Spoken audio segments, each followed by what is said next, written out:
Greetings, Metal Maniacs. This is John the Dark Lord Cruppe. And Steve SENIUK. From Fallen Angel. And you're listening to the Metal Meltdown on... Metal Messiah! Keep the faith, true believers, and play it loud.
Alrighty, Metal Maniacs, here we go. Please help me welcome back to Metal Messiah Radio, hailing from Rochester, New York, from power speed metal band Fallen Angel. Joining us, we have founder John the Dark Lord Cruppe on lead guitar and keyboards, here to give us an in-depth interview on both albums and how each tie into each other, and also expect some very personal information. That being said, I want to welcome back the Dark Lord to the Metal Meltdown. I want to thank you for this opportunity, John, and for sending me some killer merch, including the books that I just mentioned about for Crawling Out of Hell and Cast Out of Heaven. Thanks, Dave. It's great to be here and be talking to you again. It's going to be great. It's a pleasure of mine. And, I didn't even realize till I was just going through Metal Archives that there was a Cast Out of Heaven out there. And so I'm delighted to be able to get back here to talk about Fallen Angel music, because the last I had heard, maybe 4 years ago, was that the band split up. But that was by a member of the band that's no longer in the band. So he left the band, and so that's what I thought. I never knew the band was still around. So that's Oh yeah, great. That's great. And it's great to know that you have this fine offering as well, Cast Out of Heaven, to go along with Crawling Out of Hell. And it works really good together.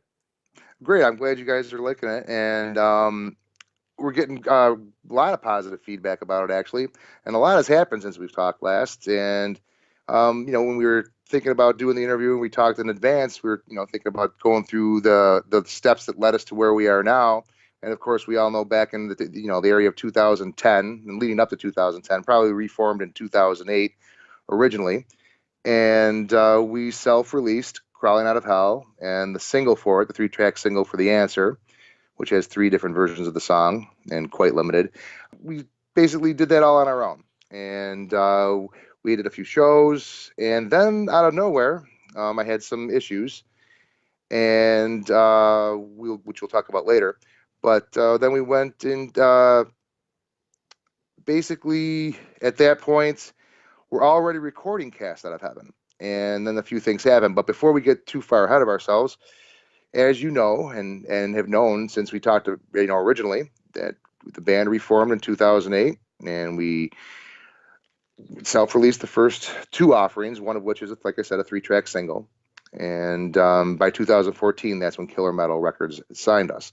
But before we get to that, I guess we were going to talk about the songs a little bit on the first release, right? I think that would be great information for the fans out there that have been following you for the last, let's say, 10 years or so, and for the new fans that are really not familiar with Fallen Angel. So, yeah, let's give as much information about the music behind Fallen Angel and how it all ties into the books, and anything that you could bring to us, and all the steps along the way that, for me, it's been 8 years since we've had this opportunity, and I'm really excited to get here with you again, because I really thought there was no longer a fallen angel. So for me, this is really special. Well, that's great, and that's misinformation too. So anybody else who thought that, hopefully they're picking up on that. That's not accurate information. What there was a hiatus, and which we'll get to, and we'll talk about why. But let's go back to the early reforming. When it's 2008, we reformed. Me and two of the other original members. I enlisted the most awesome singer I've ever worked with in my life, and a bass player, and two of which are no longer in the band now, which is my other guitar player and Joe on bass. And I replaced them. Then that happened not too far after Crawling Out of Hell was released. There were some personal differences, nothing really major to bring into the conversation, but it's just typical stuff that happens with band members. And we now have Bob EMBURY, who plays a six-string bass, absolutely incredible. And we have James DIPINTO as my co-lead guitar player. As always, Frankie Quaggs on drums, Steve SENIUK on vocals, and myself, John Cruppe, on lead guitar. And I also play keyboards and write the music and the lyrics. As I said, we self-financed the first two releases, one of which is a single, so there's no mistake there. And you mentioned a book, and I'm sure that confuses a few people. People are like, well, what does a book got to do with the CD? I've written fantasy fiction novels, specifically for the purpose of the band. The novels, the first novel, it's called the Fallen Angel series, and it's Fallen Angel, same title as the first release, Crawling Out of Hell. The main character is a character called Luke, and it's about him having a tragic accident, slipping into a coma, and potentially getting a glimpse of his afterlife and what happens along the way. The songs reflect the chapters, per se, for the most part. So chapter 1 would probably be called Sinner's Vengeance, when the main primary song that leads into the record is an intro, but then the second song is Sinner's Vengeance. So it parallels it pretty closely. So what the lyrics don't tell you, the book tells you in full. And I never knew that. I just knew the tunes, and there was, like, let's say 5 or 6 tunes off of Crawling Out of Hell that I just totally loved and played to the death.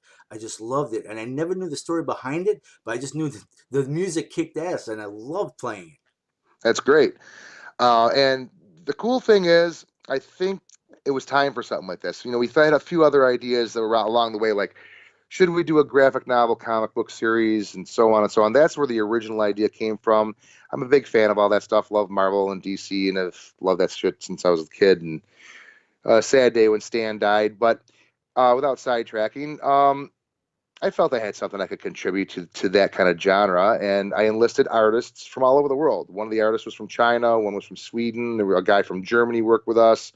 Someone as close as Ithaca worked with us, actually, too. And that created the first Fallen Angel theme of artwork and the booklet and layout and so on, how it actually presented itself. So once I saw the booklet was going to be laid out, and I encourage people who are downloading it to get a physical copy, because it's a little more than just a download with this project. I mean, with everything related to it, if you just want to listen to music, great, download it. But if you want to know what's going on, you want to see the artwork, you need to kind of have your hands on it. And with that said, once I saw the booklet and realized, well, geez, it's kind of almost like a mini graphic novel in a CD booklet, I thought there was a lot more story to tell. And I went into it thinking it was going to be a trilogy, and we were going to do like 10 issues for each CD kind of thing, or one long one and do 3. But then the idea came, why not make it more epic? Why do something someone has done before? No one has ever done anything with a novel type scenario, even an album, maybe a song based on a novel or movie, like say Iron Maiden or Rush or whoever, but never written by a band member and base all the songs on the writings. That's how that idea came into place, and it kind of morphed all on its own. I mean, I'm not going to say I'm the best writer in the world, but I know how to tell a story, and I know how to write. I have writing skills. I write all the lyrics and the songs, and I've always been a storyteller. So I've had this idea rolling around in my head with linking certain songs at least together, kind of like a Rush thing again, kind of like they went from 2112 to Farewell to Kings to Hemispheres, and they all tell a story with other songs in between, but bits and pieces. And that started all the way back in the 80s when we were a young band, opening up for bands like Metal Church and Raven and whoever else around the local area here. And then of course the band broke up, usual crap, drugs, musical differences, egos, all that stuff, alcohol. And then there was a hiatus. And then in 2008, I got back together with the key guys I wanted to be with. I wanted a certain guy to be singing. I found Steve. We've become great friends over the years. And Steve is now the voice of Fallen Angel. What a great voice he has, too. I'm sure he would appreciate that. And I'll let him know you said that. Basically, when I met Steve and I heard him sing and realized what I was looking for the project, I was like, this is the guy. He's right here. He's in my backyard, no less. I didn't have to even go out of the state to find him. And he's worked perfect. He's the voice of Fallen Angel, and I couldn't be happier. As with some members, either retire, and that's what one of the members did, who you heard from the band wasn't going to reform. Well, not with him, of course. The band never really broke up. What ended up happening was I had surgery, and I'm kind of leading into that. But let's talk a little more about the first CD. The book and the first CD opens with a car crash. The car crash is called Crash to Oblivion. It's track 1, and leads into Sinner's Vengeance, which is track 2 and chapter 1 of the first novel. Basically, what happens here is our main character, Luke, suffers a car crash and slips into a coma.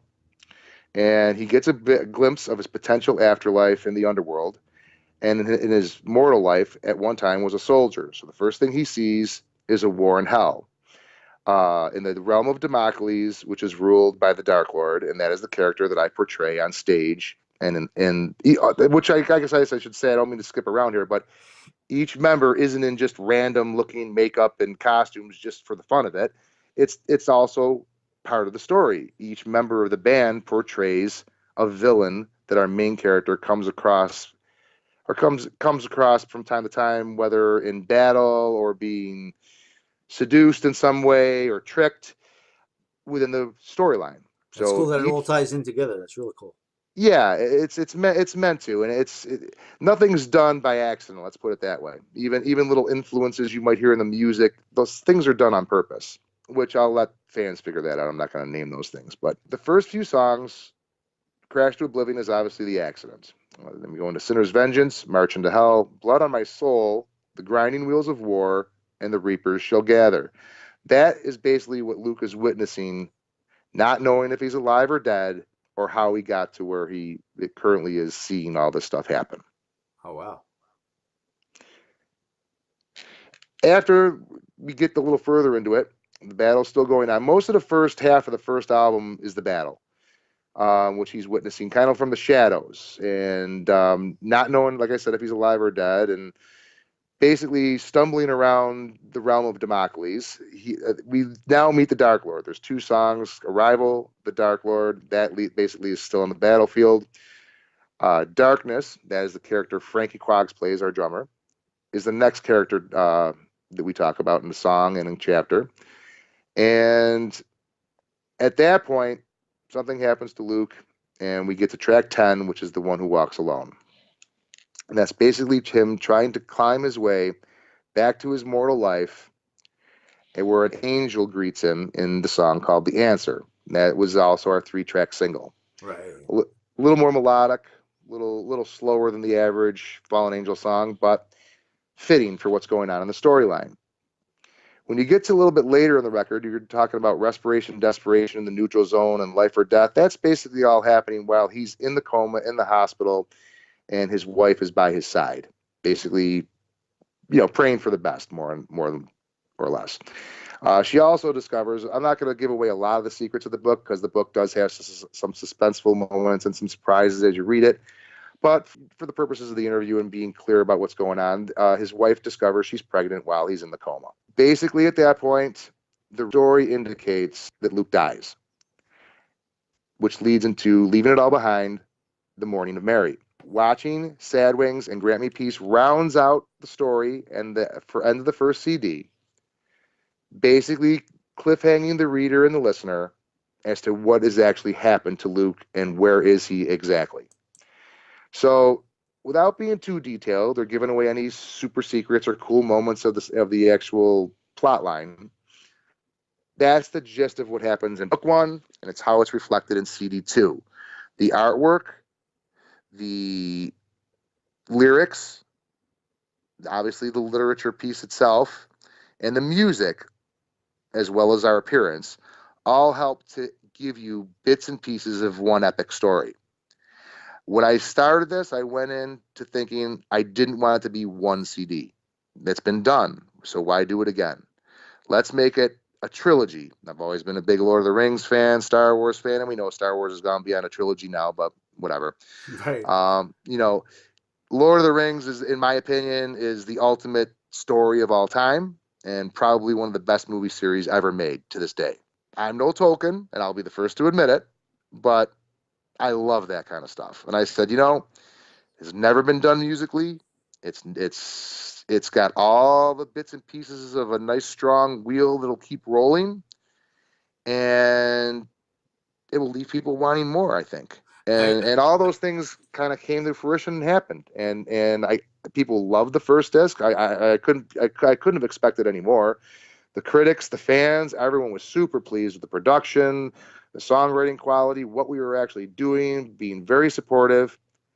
And then out of nowhere, as we have gigs all planned, we played a couple of gigs live, I started suffering some really strange symptoms medically. I lost feeling in toes and fingers. I couldn't swallow food. Really had wicked headaches all the time, where there was no mark or nothing you could see, but just strange symptoms on the left side of my body. I'm a right-handed guitar player, so that would be my fret hand. So for anybody who's trying to understand what I'm talking about here. And what year did that start happening, by the way? When did that start happening for you?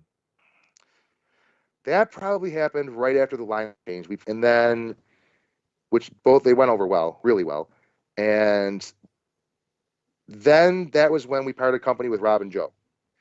I enlisted Jim and Bob, and we probably were working on new material and rehearsing to be live ready for about a year, because we probably had almost half the CD done, if I'm remembering correctly. And that would have been around, I don't know, 2012 maybe? Wow. 2012 or 13? I had no idea. Wow. No, 2012 actually is when I had my operation. That was May. So it was probably between the beginning of 2012 and the middle of 2012. to where I had my surgery. The band never actually dissolved. Everyone was very supportive. I went in, I was misdiagnosed for probably 2 months, and I had to fire my primary physician, and it was kind of ugly. And I was diagnosed with a brain tumor, a benign brain tumor, so it wasn't cancer. Thank But still, God for that. yeah, it was surgery. Yeah. yeah, it was a brain tumor, and it was on my lower medulla, which your lower medulla controls all of your functions. That's why I was feeling all the tingling. That's why I was feeling all the numbing. That's why I couldn't swallow food. It was impacting my muscles and my movements and everything else. Being able to stand was a problem. It was crazy.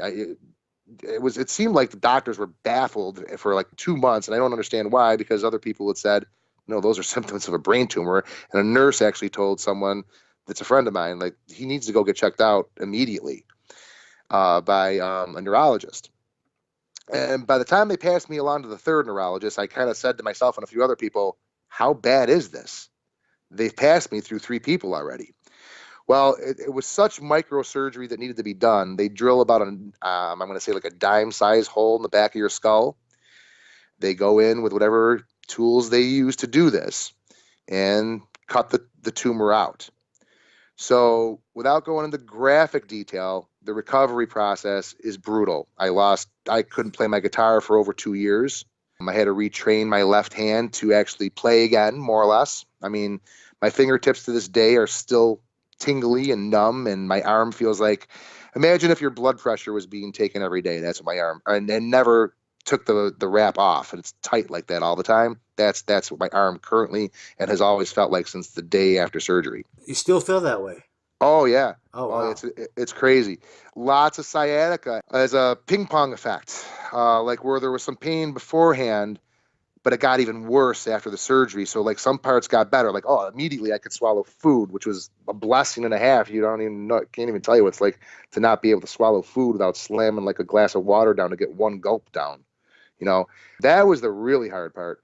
But that came all right back. All the real dangerous stuff before the surgery that I was experiencing pretty much went away. But when I went to, I was laying in the hospital bed, and I don't want to dominate too much of the show with this, but I literally went to pull the covers over me, and my arm on the left side flipped back and like a wet noodle and whacked the top of the headboard. I'm like, I'm never going to play again.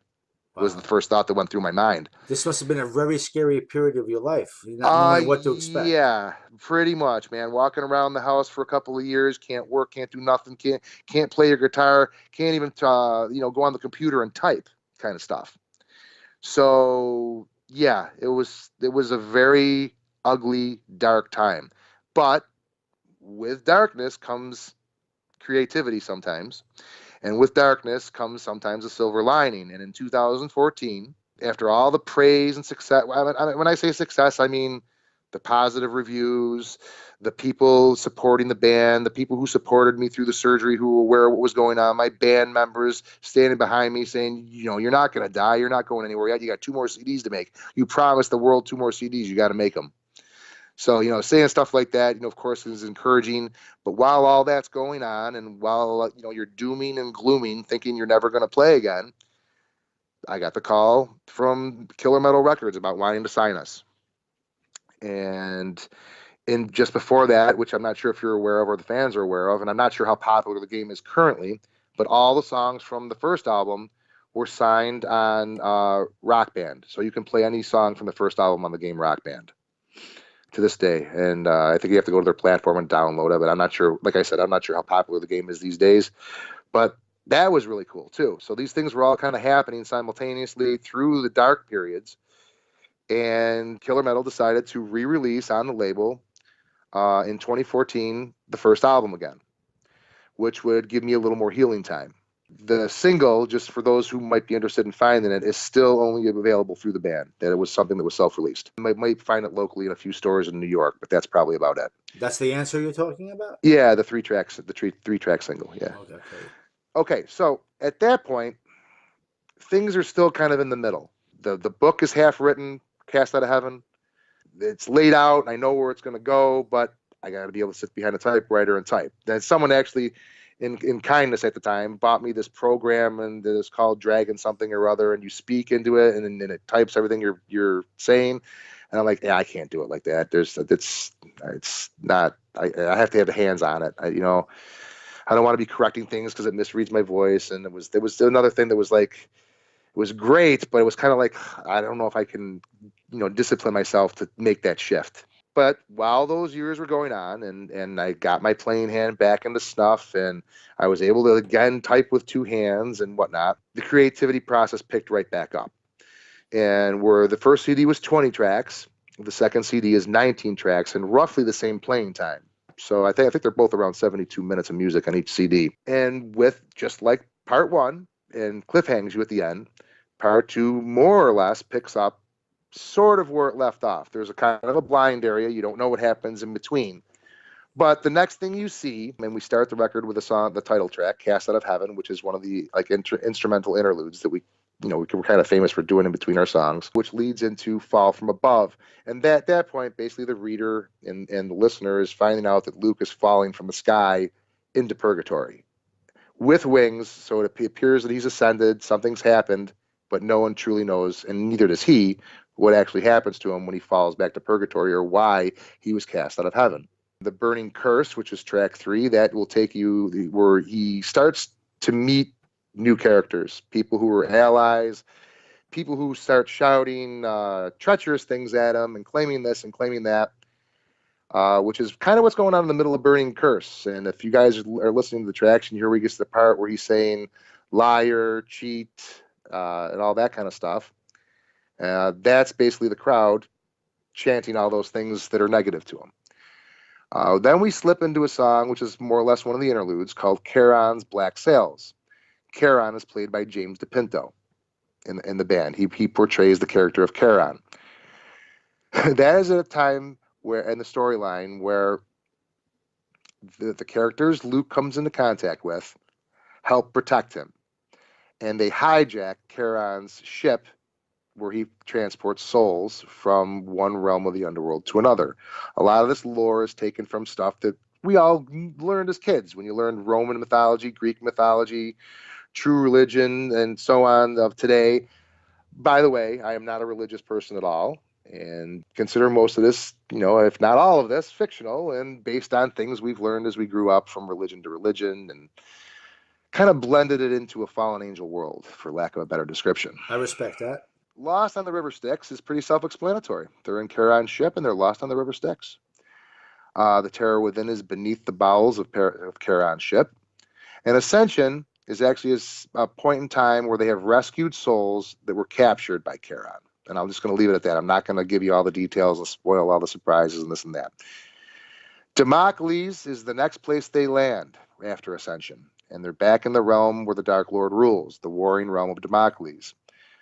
We kind of shift into a segue at that point, and it goes into the Man in Black. The Man in Black is the character from the first CD that was the primary villain towards the end, who is Jack the Ripper in life. And we'd refer to him as the Man in Black or Jack in the storyline. Oh, I see. Okay. That leads into Harem of Sin and Lord of the Flesh, where you meet the second Lord of the Underworld, who is basically referred to as either the Lord of the Flesh or Sodominius. This is the primary villain Luke faces in this part of the story. And he's, through the songs Harem of Sin, the Lord of the Flesh, which is pretty self-explanatory, Dance of the Dead, is basically all happening within a realm that we've named DU, and that's DIYU. And that's taken from a Chinese religion, actually. And for a very specific reason, but I'll let that be things that can unfold as the reader reads. We shift over to Within This Arena, Glory Awaits, A Clash of Titans, and The Fall of a Lord. And that is where Luke challenges and faces one-on-one the primary villain of the storyline, the Lord of the Flesh, and defeats him. I might be giving a little too much away, but it's not the climax of the story. We go into the end, the final two songs of the actual story in the present time of what's happening, Blackened Hearts and Withered Souls, and that's basically bringing you to another cliffhanger, which is Doomed. And that is when we start the third CD, I'm going to give you a little foreshadowing. The third CD and book is going to start with two things The new CD is going to be a double CD, Wow. and it's going to be called Rise of the Fallen, which is going to be one of those instrumental interludes that starts the records like we always do, and go into a song called The Siege. Basically, Withered Soul goes into Doomed, and the siege is about to happen from Doomed. So that's where the cliffhanger is, without giving away any gory details of the story itself.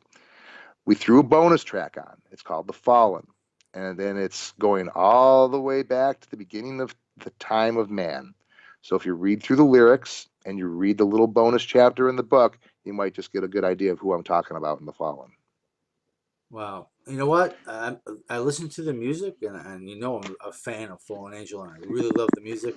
But now hearing you describe what the books are about, what the music's about, it gives me a whole new experience. When I listen to the music again, I'm going to be like, wow, this is what this is all about, and it brings a whole new adventure to the music. But one thing that, I mean, you deserve all the credit for this. I could see this being made into a either an animated movie like Heavy Metal. You already have the music. It has to be visualized in either live action or animated action, like in the Heavy Metal movie with the soundtrack and the animated images. I could see this being an animated movie. Both releases could be, you could have the trilogy of three movies. Have you thought about doing something like that? Yeah, plenty of times. It's actually been suggested a number of times. It all boils down to the primary thing, the financing and shopping it to the right people and getting it into the right hands to make it a reality. Money, the So, root of all evil. Without the money, you can't do anything. right, I mean, to be honest with you, the first idea came from like when we play live, we should have images behind us that emulate the story, even if it's just I like, okay, I can maybe not going to describe this the best way possible. I'm not a film student or in the film industry, but when they string pictures together through, and it looks like a motion picture, but it's not, and it's just pieces of artwork strung together helping to tell the story while you're playing that part of the song or that song for that part of the story. So that's where the ideas originated. And then of course, people like yourself, other people in the industry said this could be a movie. The story has definitely got, weight. It's in depth. It's not something that sounds like it's a throwaway story. And it sounds like a lot of time, effort, and imagination went into it. And all those things are true. Me describing it is not the way I write. I write a little more in depth. I was always taught in writing that when you think you've given enough detail, you need to give about twice as much.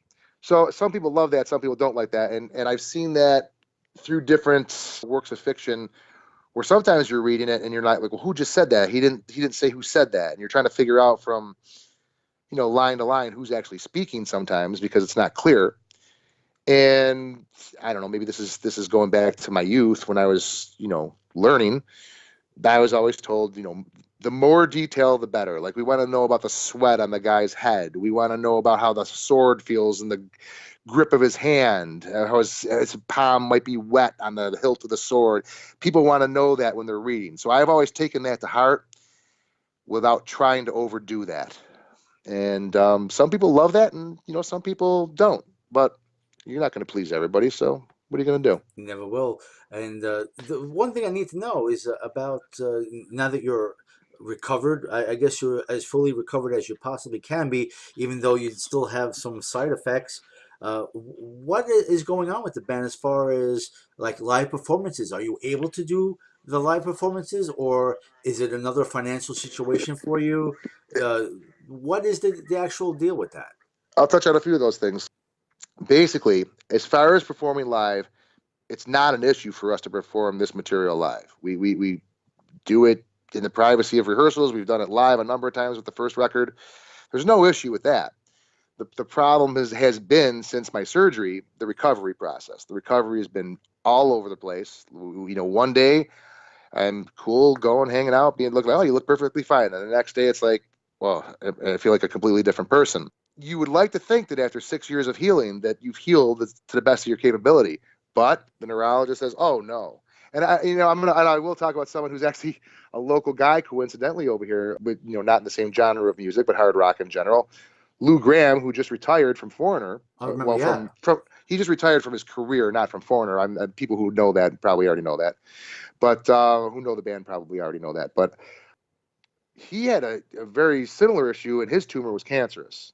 And he knows family members of mine and friends of my family, and mentioned at one time that, he's a guitar player. Oh, that really sucks. Let him know that the tingling for me and the ability to do certain things didn't even start to happen until after 10 years of healing. Wow. And I was blown away. I was like, well, how long could a body heal without being done? Like, that was always my question. And believe it or not, as much as you might think doctors know or don't know, they don't know. They don't know. So they say things like, your recovery is a roller coaster. You're going to feel, just like I told you a minute ago, you feel great one day, and then all of a sudden you feel like you're taking a turn for the worse. And then after that, you're a little better than you were the last time. And that is true to some extent. I'm not going to say it's as black and white like it's a schedule. It happens out of nowhere. You could have great plans for a weekend to see family and friends or go out to a live performance, or how about play a show? And then all of a sudden, you can't stand up, or you can't hold your guitar for more than 20 minutes standing up or something like that because of all the residual crap going on in your body. So you still have this roller coaster you deal with currently today? Yes. Oh, wow. I did not realize that. That's so Yeah. sad. It sucks, in all honesty. But at the same time, I'm alive. My daughter, who was 4 when I had the surgery, knows her dad. We're making music, and I'm writing the books, and I'm on the 3rd leg. So I think I'm gonna be, hopefully be able to fill my promise, and then give the fans what I promised, and hopefully that they're enjoying what I promised and want more. I Because, guarantee you they are. And the fallen angel is looking after you, obviously. well, yeah, for sure. I mean, all the guys in the band were super supportive. No one said, "Oh, you know what? If we can't do this, I don't want to be part of it." I thought it was going to be this or that. The other thing is, when it comes to touring time, you got to have support. Any band who tells you that they go and do it all on their own, well, then they're not doing everything on their own. That's for sure. And trying to get out of the tri-state area or in this general area alone, it does cost some major dollars, especially after financing the records. Because even though we're a signed band, we have what we like to call our Fallen Angel micro studio, where we have all of our gear and can record pretty much at any time. As long as I got an engineer in the room, we can record, whether it be one guy at a time or multiple guys at a time. At this point, the drive is this. It's hard to do things all at the same time. And you'll hear lots of bands, even on the biggest level, say, well, geez, we really didn't have time to write. We had to take a few months off, da-da-da-da-da. We had no songs in the bank. Like, that stuff happens. With this particular scenario and the months that we're in right now, which anybody who knows New York doesn't want to be here in these months. No. Because of the cold. And hauling the gear around and this and that and trying to do this, it's a challenge, even at a large level.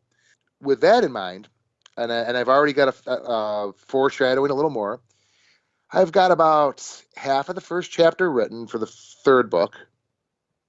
I've probably got, without sitting here trying to count them off the top of my head, somewhere between 26 and 30 tracks prepared with already recordings done. Holy mackerel. Nothing with lyrics that have been sung yet, but lyrics have been written. I've probably got about, 10, 12 songs with lyrics already.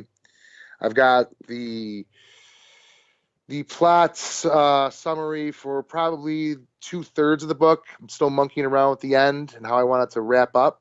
And once I talked with Jens over at Killer Metal Records in Germany, I said, what do you think about a double CD? I got a lot of material here, and I kind of don't want to have to play favorites. Being biased, I like it all. So Right. I don't want to have to pick and choose. And he said, oh, by all means, make the double record. And then all the guys got psyched when I told them. You'll probably see a little where I've been writing all of them. Okay, when I say all of the music, obviously I'm not a drummer, so the drummer is writing his parts to what I've written as far as the music goes. I understand it. And obviously I don't write Jim's leads, and we collaborate on harmonies and stuff like that. We're a very harmonious guitar duo, just like me and Rob were. That's one of the things that Fallen Angel sounds comes from. the dueling guitars, whether we're trading solos or playing together in harmonies. That's kind of the foundation of where the band starts, I would think. And then, of course, the whole conceptual idea on top of that, and then everybody's bits and pieces they contribute. But when I say that I'm writing the lyrics, I'm writing the story, and I'm writing the gist of the song, the rhythms, the layout, where songs are going to be, how songs are going to continue into one another, that kind of stuff. I produce the records as well, but you may see some additional input from the other guys on this one. I know that Bob, our bass player, is very eager and has some stuff set aside he wants to show me.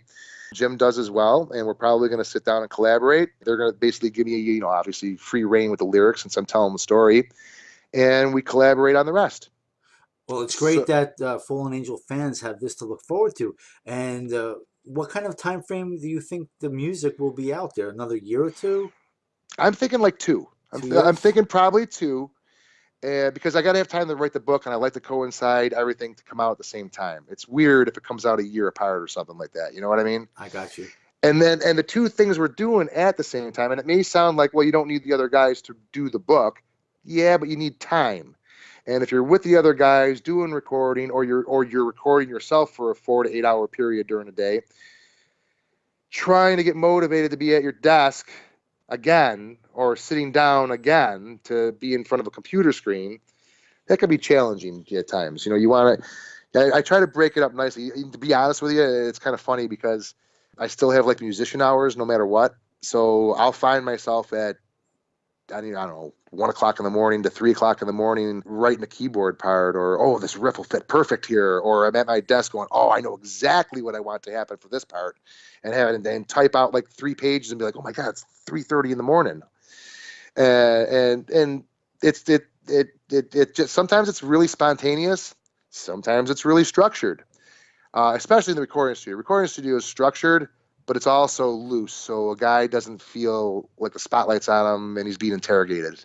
You know what I mean? Yeah. You got an idea? Throw it out there. Well, try it. Record it real quick. You know what I mean? Whatever. So to try to compound that with a lot of live shows or random live shows or bringing gear in and out and this and that, and trying to create the semblance of tour dates, per se, it's probably in the band's best interest at this point, because of the lack of the dollars for tour support, and that we're financing the releasing of the novel, the CDs themselves, and then they're distributed by Killer Metal, for us to focus on the lasting part of this and then bring it all to the table live. Because then we can say, all right, we can't do all 3 CDs live, especially with one being a double, but we can do 6 songs off CD 1, 5 songs off CD 2, and 8 songs off CD 3, or whatever it is. Whatever we decide can give you the edited version of the full epic story in a live performance. Would it be cool to do a tour and do an evening of Fallen Angel with all the whole story? Well, we'd probably need 4 hours to do that. Right. But yeah, it would be awesome. I don't think any band's doing 4 hours these days, but I'm certain we can do 2 to 2.5 hours when the time comes, and that should be plenty of time to focus on the highlights of each album. And chances are, like some bands try not to do, we'll probably play it consecutively. So whatever you hear off Crawling Out of Hell will be in the first part of the set. Whatever you hear off Cast Out of Heaven will be in the middle of the set. And then whatever you hear off The Rise of the Fallen will be at the end of the set. That makes sense. Now, one thing I want the listeners to understand about Killer Metal Records, it's great that you're signed to them, but basically, from what I'm hearing from you, is they're basically a distributor where you really have to do everything yourself. They're not funding you to do a tour or even helping you do videos or even merch. So basically, they're a distributor, to my understanding, and you basically, in order for you to do tour support, you have to bankroll everything yourself. Yeah, the guys at Killer Metal Records, it's been clear right from the beginning. They're great people. We work very well together. They manufacture all of our audio, so anything that comes out on CD, or if there at some point is a DVD, they would be the ones releasing it. And it's given us worldwide distribution. So especially overseas, it's not that difficult to be on Amazon in the U.S. and distribute stuff physically here and there in the U.S. I mean, it's a little challenging, but it's not. It's challenging depending on how many stores you want to be in and how many states you want to be in, I guess is the right way to say that. But overseas, they're definitely picking up the ball and running with it. as far as getting our music into many people's hands. We're finding interviews come in from all over the place, from France, Germany, Italy, all over England. We're on radio shows out in virtually any country that supports metal.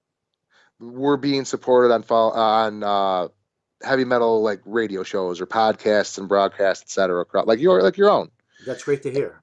Yeah, I mean we're being asked to be in magazines and in print. When are we going to come to Europe? All those kind of things. You know, if things happen the way that they could happen, that could become a reality sometime soon. You know, maybe after the third record's released, and then there's a lot of steam behind everything at that point, because it seems to me that the more we put out, the more serious the band gets taken. Because I think a lot of people thought the first CD might have been a one-off. We're promising a lot. We come back after a long hiatus, the late 80s, reform, and are they going to do a one-off, promise more, and then never be heard from again? Kind of like you thought. Like that's what I thought. Exactly. Right. But the real reason that hiatus happened was because of the surgery. That's the blame is on my medical condition. There's no other reason. And because the Cast Out of Hell or Cast Out of Heaven record probably would have come out, I don't know, probably in like 2015. So they probably would have only been 4 or 5 years apart. Right. Well, I'm glad that you're alive and you're with us, and I feel bad that you still have to deal with this on a daily basis. You never know what to expect when you wake up, if you're going to have any sort of pain or what. But it's glad to know you're alive and it wasn't cancerous, but just to know that you have to deal with this, it's heartbreaking, actually. Yeah, you know what, man? I try to not focus on a lot of that in the interviews because it's a big downer. It sucks, but it's a reality. And when fans have questions, what are you going to do, lie? You don't want to lie. I mean, some people lie. I'm not going to lie. This is what's really happening. It happened. It's the reality of what's going on right now. The good news is we're productive. We're making music. We are going to be playing live in the future. It's not going to be tomorrow. It's not going to be this spring, but it's going to happen. If we have support, then there'll be more dates, and we'll travel further outside of the area. With that said, I'm hoping that everybody who gets turned on to this, especially listeners hearing for the first time on your show, what you're playing and what we're talking about piques their interest, and they're enjoying what they're hearing and want to dig a little deeper. Because, like I said, as far as I know, and I'm pretty sure I'm correct with this, we are the only band who's ever done something like this. I do know after the fact, and this is something that I'm not even sure if, well, it depends, I guess, how big of a Rush fan you are and if you're looking at it all. But I've mentioned them a couple times. They're a big influence of mine, of course. But they did something similar after Crawling Out of Hell came out. 3 years later, they did Clockwork Angels, and that was based on a science fiction novel that Neil Peart wrote with a science fiction writer. Oh, okay. But that's all they did, and we did it first. We can now obviously prove that, and people can see just by the dates. And we are the only one who have ever done it in trilogy format, written by a member of the band. Because obviously when Neil did it, he did it with somebody else, and it was based on that story, which is interesting. Because I found that, I said, "Wow, we're in the same league with Rush now, but we did it first." That's great. And you know, when it does come time that you want to talk about Rise of the Fallen, you have to go do this again for that offering, but double album, and talk about without that. question. And this time maybe we won't have to go through the whole history, and we'll spend a little more time on the double CD because it's going to take up twice as much listening time. Absolutely. No, I'll be honest. Some people love long CDs and double albums and whatnot. And some people want like a 30, 40-minute album and out. But I think a lot of the people who want the 30, 40-minute album and out are people who want to just get on to the next thing and listen to the next band they bought that day or what have you. Most musicians I know and most guys who are really into a band that they're into want as much as possible at any given time. That's why they go after the singles with the bonus tracks. That's why they go after a bootleg live recording. That's why they do this and do that and collect the videos or YouTube this or YouTube that. That's why people do that stuff. So like a lot of Iron Maiden fans do that. That's for sure. Yeah, I mean, I'm one of them, man. I'm an Iron Maiden fan. I've got all those old singles and stuff. I even got them on vinyl from back when I was like 15 years old. It goes without saying. I mean, if you're a fan, you're a fan. And if you love the band, you don't want to, especially if you got a little bit of that musical OCD gene in you, like I gotta have the missing piece, Right. You just by talking about your music, you're leading the fans out there to want more from Fallen Angel just by talking about what you're talking about in the current albums that you have out there. I'm sure they're thinking about what you're saying, and they definitely want to check out the music more than they did before. Well, I hope so. And I hope listen, I know everybody's not a guy or a girl out there who wants to grab a novel and sit down for a few days and read a novel. Some people just don't like to. Some people are newspaper readers and, online readers, and they're not novel people. Those people exist. But I think that once some of those people listen to the music, which has been said multiple times by other people, that you can take it as a whole, but you can also take each song individually and enjoy the song for the song without listening to the whole album. And that was kind of my goal for doing it the way I did it. I didn't want to do like an album side 2112 type thing or a quadrophenia where the songs, sometimes you can't tell where one leads off and leads on. There's a little bit of that going on with the interludes. That's what the interludes are for, to bridge over from song to song and put you in the middle of a movie in your mind, let's say, where you can kind of almost visualize what's happening. Or if you read the book, now you got some kind of accompanying music with the interludes to kind of go along with the scenery until maybe that elusive movies made. Who knows? Yeah, I always have my favorites from their albums, and when I play them, the people that are in chat, they definitely seem to enjoy the music as much as I do playing it. But you give so much depth to what the story behind the music is that I have to look at it again and absorb what you've told me. Well, yeah, and that is something that's kind of done on purpose at a creativity level where you got someone who scratched the surface and now like, oh, I didn't know that. I'm going to dig deeper now. Exactly. And I want to turn that stone over to, wow, I didn't know that he meant that there. Oh, that's cool. Or that's a reference to so-and-so. I caught that right there. It's like a nod to an influence. You know what I mean? Exactly. And I didn't know anything about that. I just knew the tunes that I love to play meant something to me because they caught me and they drew me in, and I loved playing it, but I didn't know the reasoning behind it. I just knew that it sounded kick-ass and deserved to be played. And you know what? And from my perspective, that's good enough for some people and for some fans. I couldn't be more pleased with that. If someone doesn't want to read the book but loves the CD, killer. That's great. Someone wants to read the book and not listen to the CD, okay, cool. Someone who wants to dig in, look at the art, and look at everything, well, that's what it's there for. That's for that fan who wants to, hey, I'm gonna turn a light on and sit in my comfy chair, and I'm gonna read a couple of chapters of this, and then when I'm done, I'm gonna put a couple of the songs on that I just read about and see how they bridge over. When we were younger, it wasn't like it is now, and some younger listeners might not understand what I mean, and it might date my age a little bit when I say stuff like that. It's almost like talking about football players or something like that when you talk to your dad. People dove in a little differently back in the day, especially before CDs were a thing.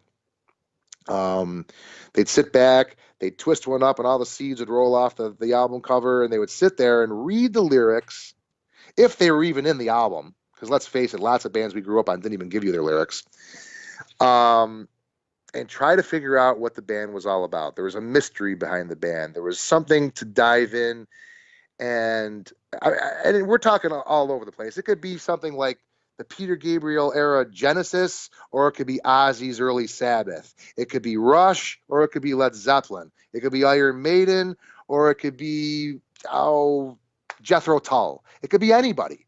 But if you enjoy the band, you start digging a little deeper, and that's how it was that I remember when I got into music. That's what made me pick up a guitar. That's what made me want to be a musician in general, after knowing, hey, I can play this thing.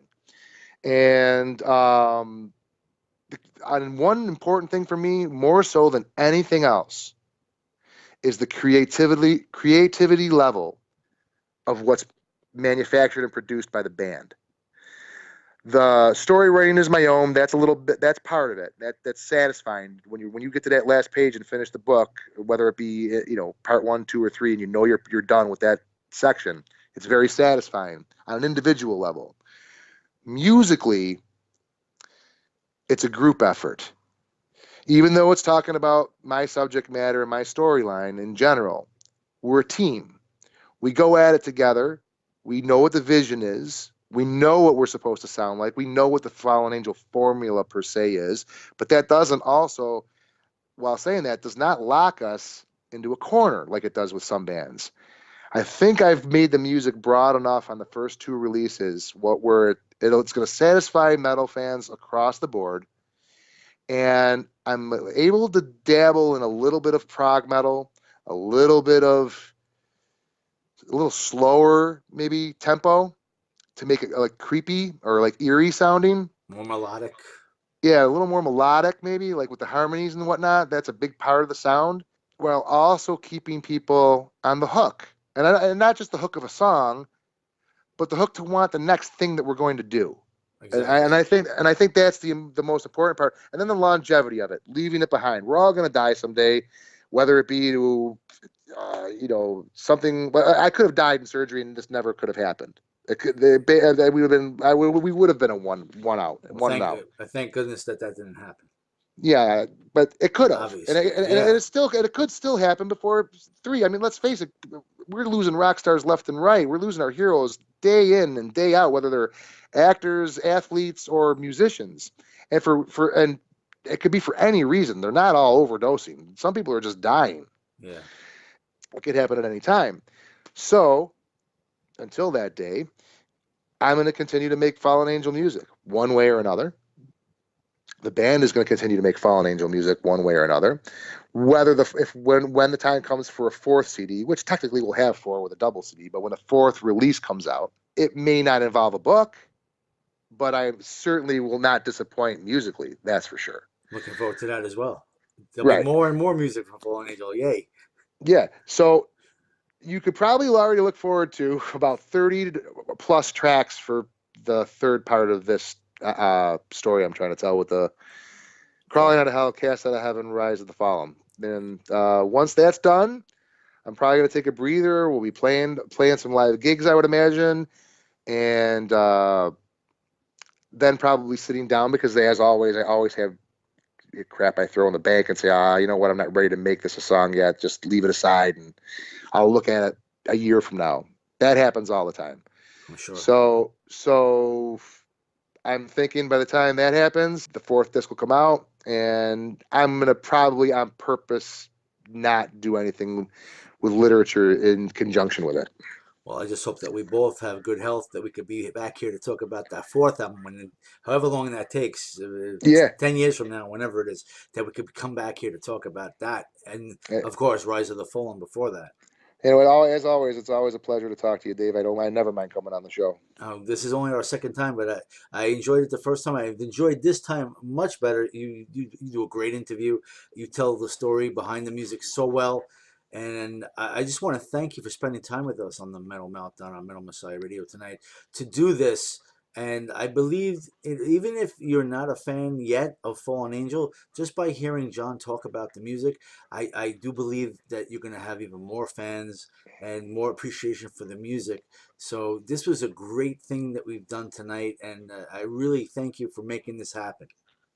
Oh, no problem. Like I said, I love coming on talking to you, and if it helps to make people aware and wonder what happened and why. I mean, when the time happened and all the downtime occurred, I did release something on the Facebook page. But again, you got to kind of find it. You have to pay attention to it. So it wasn't like, I know Blabbermouth said something about it, and a few other places said something about it. I never noticed it. Wow. Yeah, because it was probably like 3 sentences.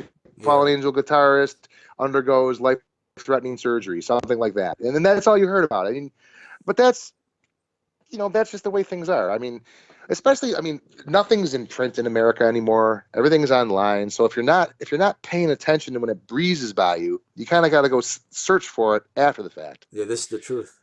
So, unlike where you walk into a grocery store or a news parlor and say, "Oh, look at this new magazine with such and such in there," and then you flip through it and go, "Oh, I didn't know that." That's going back to the day when you and I were buying, before CD days and right through the 80s, But I appreciate the opportunity coming on. I loved getting the word out there to the fans. You're always a gracious host.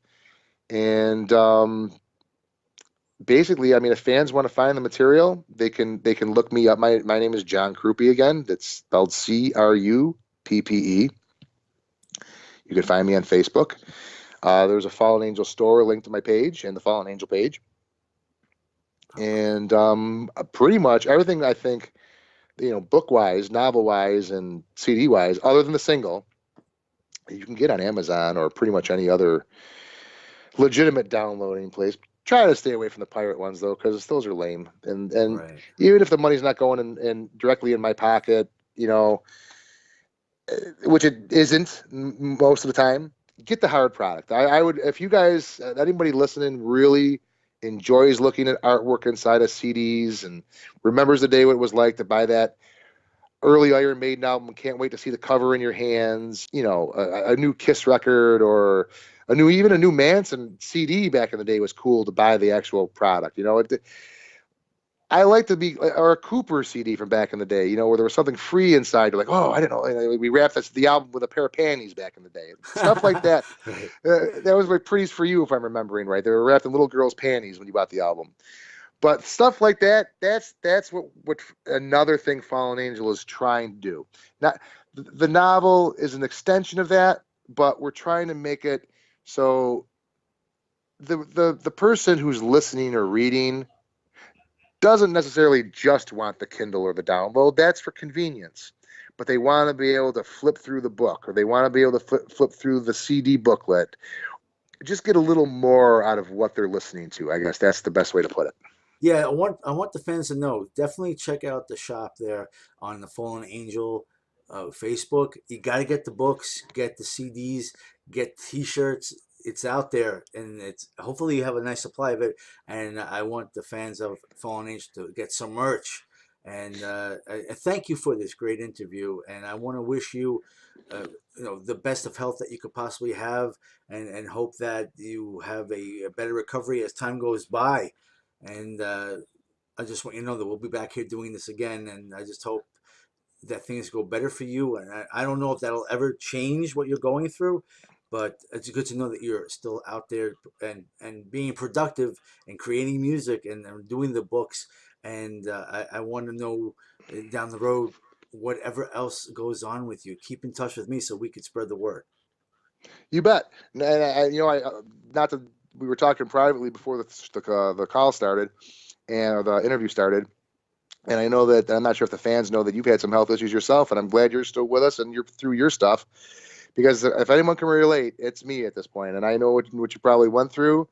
Maybe not the exact same things. It's kind of funny. Before, I was going to say earlier, I saw, coincidentally, who has a new live CD out, the King Diamond, an interview with him not about, I don't know, it was probably like 2 years after my surgery. And he had just had open heart surgery.